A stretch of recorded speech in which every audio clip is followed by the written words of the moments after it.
This video is not me monopolizing on the current situation with Suga from BTS, but more so being inspired as it has reminded me of an issue that I am also still struggling with: K-pop fandoms.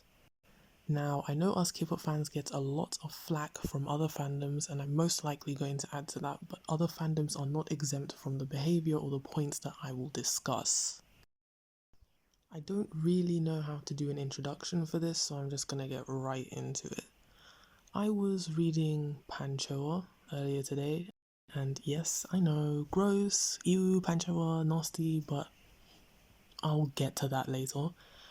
And someone made an interesting comment on the post about International Army, basically saying that they have a co-worker who was really nice person, had an active romantic dating life, seemed really normal until they became a BTS fan, and then all of a sudden the person became a weirdo, to put it lightly. She doesn't want the BTS members to date, so she also doesn't date. She doesn't like Blackpink, amongst other things that I can't fully remember right now without pulling it up, but yeah, very weird stuff. And this person is 30 years old. Not a teenager like most people will make you think that, oh, these things only affect young people. No, she's 30 years old, and you'll find that a lot of them are 30 and older. Yes, there's a lot that are younger, but it's really not something that is about age or even having a job. One moment you're an average Joe, next thing you know, you're on the front lines of fandom wars, like you're the one that's being paid to do all of that. And, I feel like the comment really intrigued me, because it made me think a lot about my experience as well as a K-pop fan, and even as an ARMY myself, and what I had seen even in school, how like other K-pop fans would behave and how they'd become kind of, you could tell who was really heavily becoming involved with K-pop and K-pop fanism. I'm so serious when I say that I really feel like it changes your brain chemistry, because I don't think, if you're mentally sound, these things, I really don't feel like you're susceptible to these types of things happening to you. It really does. It alters your brain chemistry was probably already altered, but like it alters your brain chemistry for the worse. And what people don't realize is that K-pop itself in particular attracts a lot of people that are vulnerable anyways. So even if the person seems happy or healthy, they probably weren't before then anyways, or even if they were, maybe something happened, like they could have had an issue or trauma or something happened, and then they ended up going through some dark times, and it seems like, oh, this thing brought me out of said dark times. And this is kind of where you end up putting these things on a pedestal, because you view that thing as a savior, an angel that took you out of a truly horrible, traumatic experience. Now, this is where I will speak about fandoms in general, because it's not just a K-pop fan thing. This is like a general fandom thing, like a collective, right? Just fans. If you make something your entire being, something is obviously very wrong with you. Again, what I said about being mentally sound, something's very wrong. At the end of the day, we view these things as escapism in general anyways. And essentially it boils down to our lives suck, like really bad. And we as humans want to use any means possible to ignore that or cope with it, a coping mechanism. And that's what ends up happening. That's, that's being in a fandom. That's what ends up happening. A lot of the times it's large groups of people all brought together by them having the thing in common that, all of us, our lives suck, but we all like this one thing that makes us forget that our lives suck. That's what it is. And I really think that K-pop fans are the masters of pretending that they're not obsessed. Like, they're not obsessed fans. And they'll say things like, I have a job, I have kids, I have a boyfriend, I have a husband, I have this, I have that, or whatever. But even if you've got all of those things, mentally you're still jobless. Mentally you're still jobless. You don't have it going on for you in your head. Because why would you be involved with that type of stuff if you were really all that you say you are? You wouldn't. Now, through this thing then becoming your form of escapism, you view it as the beacon of light in the dark tunnel that is your life. Now it's become an extension of you. It kind of is you. I think armies are the best examples, and they're the most commonly used examples due to the sheer size of them as a fandom. Like, they're a huge fandom, so people always see them and, pick them out amongst the masses because they are the masses.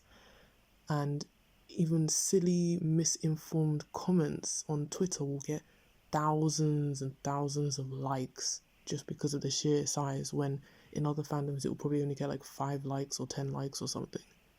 But that is the consequence of being a large fandom. Another good example was that one TikTok video of that Taylor Swift fan that was screaming outside of Taylor Swift's concert. Like, she wasn't even inside the concert. She was outside with her friends. And Taylor performed that song that, got her out of whatever dark situation. Just screaming. Like, even her friends looked incredibly put off. Me personally, especially if, I don't know, maybe she was in the concert and she just took a breather or something, I don't know, but if I didn't get tickets for a concert of my favourite artist or whatever, I'm not going to go outside the venue to listen like I'm gate crashing a party or something. Even in itself, I don't understand that. Maybe, some people think that there's nothing wrong with that. I just think it's a bit odd. But at the end of the day, I can't entirely judge, because you are in a particular mental space, I feel, when you become like this. And you're really not yourself at all. And essentially it's like what I've said, we put these individuals on a pedestal and you almost try and crawl into their skin to become them. They become an extension of yourself because you like them better than yourself. Or you like them equally as much as yourself. I don't know. It depends on how your self-concept of yourself is, but I don't believe that you would have a very strong self-concept anyways if you've been ensnared or entangled in all of that. But in doing all of this, in doing so, you then defend them like you're in the court of law, because you're taking it as, because they got you out of a rough time, they're now they're a very strong part of you. So if somebody attacks them, they're attacking me.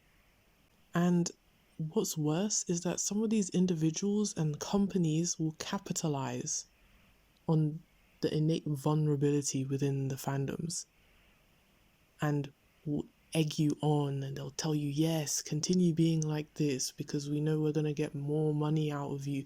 Continue behaving like this because this means that I'm going to have all of your loyalty towards me, or, and hey, it can even be the same for some of these artists as well. You'll have some of them that will literally rely on their fans the way that fans rely on the artists. and they'll be constantly messaging them on Bubble or Weverse or whatever, constantly talking to their fans, crying to their fans on lives and things like that. And it's concerning regardless, because it really does show some form of instability mentally, but also in your life. Onto the topic of how you change. I recall a YouTube reaction channel that I used to watch when I was really heavy into BTS. And I came across them again when Jin entered the military and BTS went on hiatus.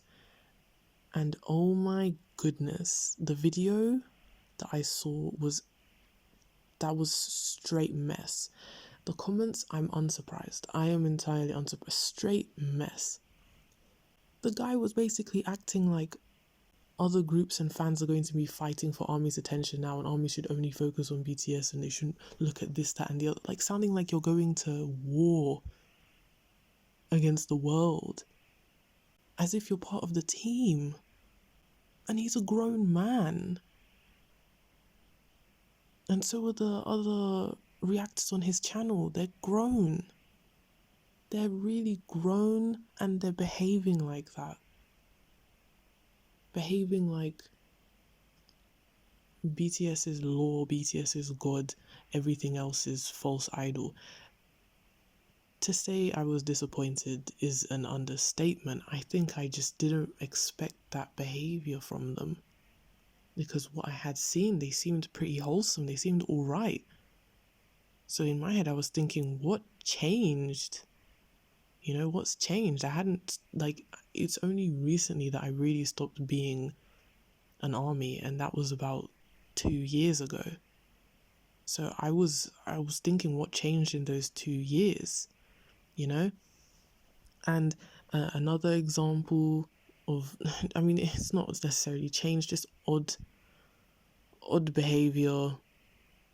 Well-known YouTube channel making a video about how it's unfair that when reaction channels react to BTS, K-pop fans ask them to react to other K-pop groups, as if the whole point of the reaction channel wasn't just for people to spread the K-pop fan ideology, whatever you want to call it. I can't even speak now. But the whole point was to try and get people to be K-pop fans in general, and BTS are a part of K-pop. As much as you ARMYs want to say BTS pop, no, that's not what that is. That's not what that is at all. Okay, they're still a part of K-pop, and they themselves consider themselves a part of K-pop and are friends with other idols and look up to other idols. So to behave like it's an us against the world situation is just, it's so incorrect.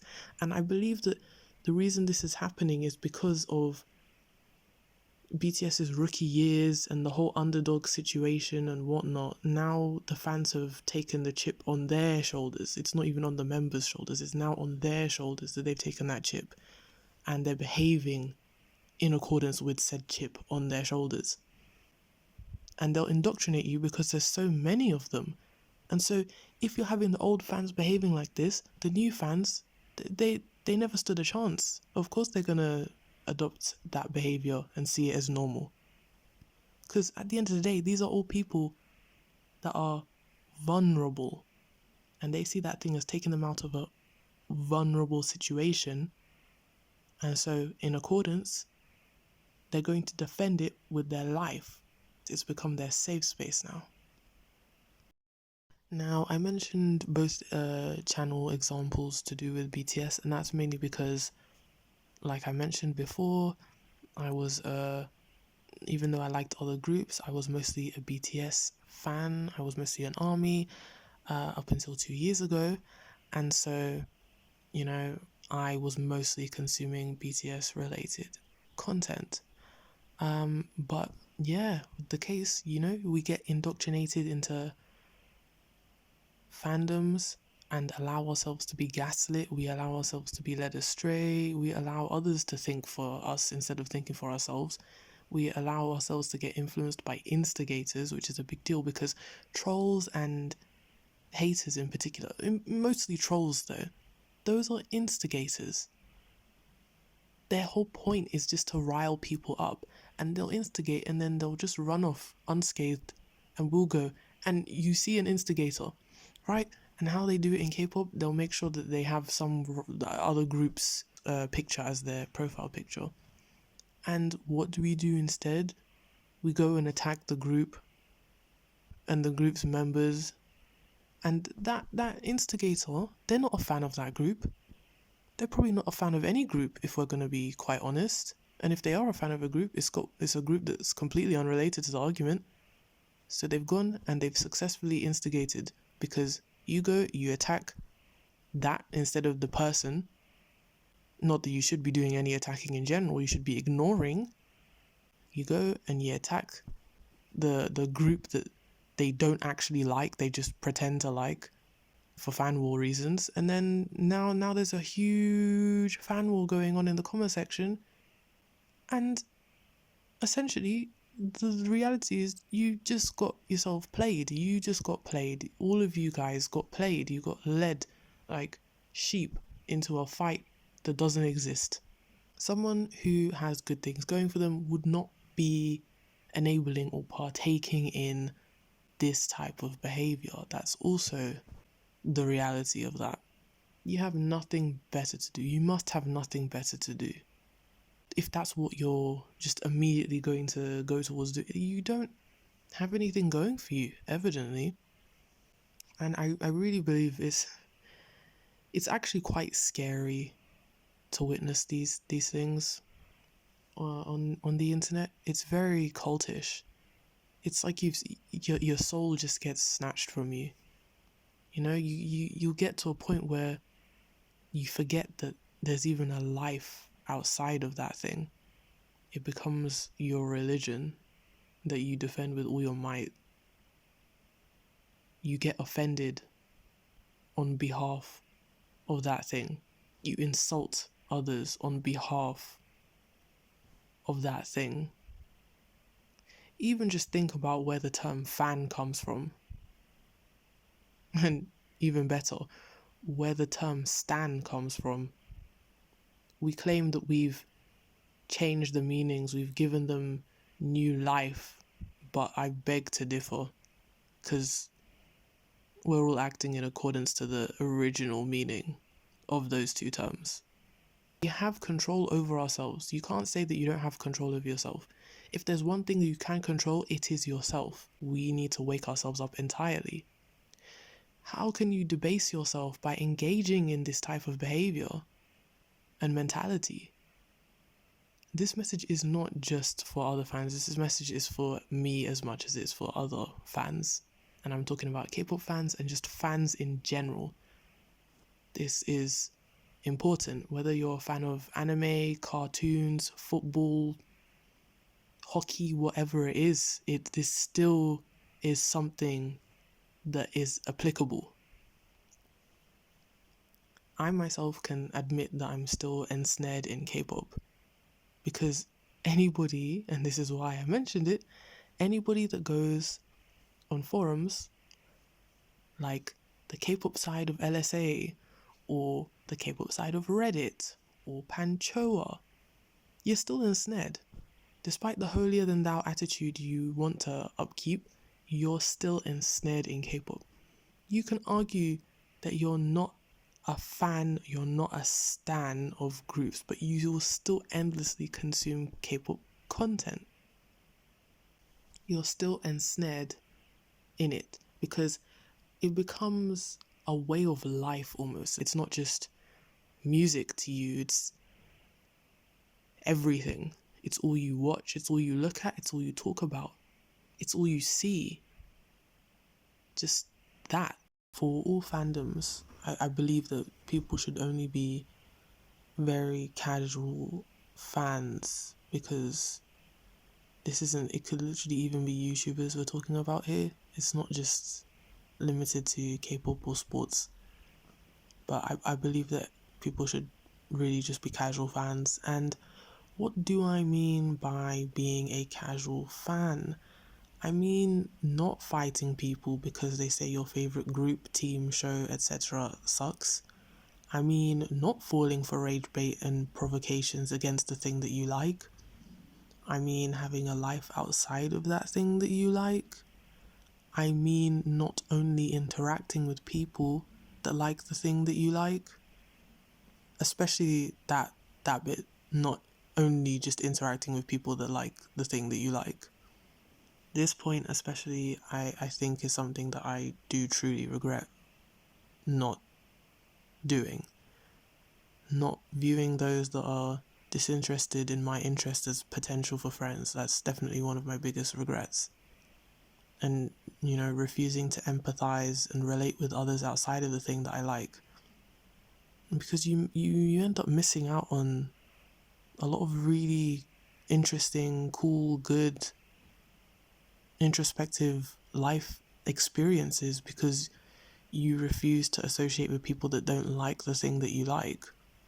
Or even if you do associate with those people, you only view them as acquaintances. You will never see them as good friends. And that is something that I do regret. And I believe that, especially in this day and age of most of us being chronically online at this point, the blessing and curse of social media is that you can curate things, which means you end up in a circle jerking echo chamber instead of many varied opinions. That will be all you see. And because we're mostly online, that's literally most of your day. You're just seeing that. And you don't associate with people that don't believe the things you do. And I'm not talking morals here or legalities, but you only associate with those that have the same opinion, that like the same thing. In a sense, we've become more individualistic, but we've also become more cult-minded because we have our niche interests, but it's almost like the group of us that are involved in said niche interests are a cult. I just think it's very important to see varied opinions in life so that we can understand different points of view and we can empathize with others. And it would just help us understand each other a lot better, I believe. This was all over the place and a very messy video with no interesting picture or anything, but I honestly don't care. This was more so just kind of like a rant that I wanted to express because I do think it's an issue. I do think this is a big issue.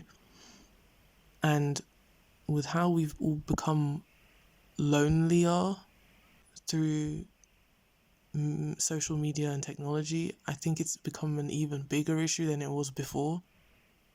Now it's not the case of saying, we can just go touch grass afterwards. No, there's no grass that's being touched at all.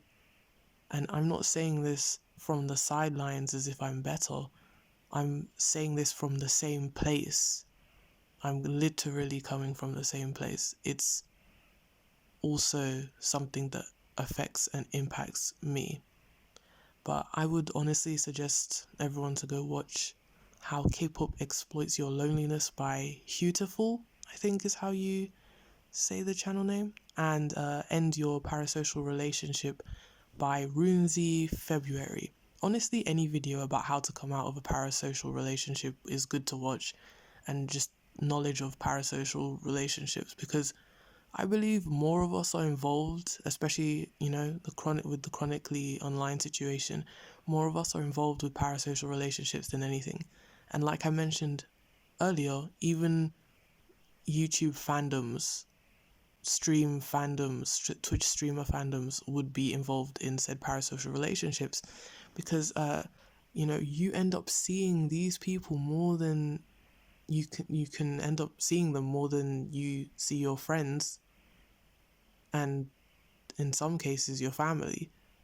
And so you form a strange bond.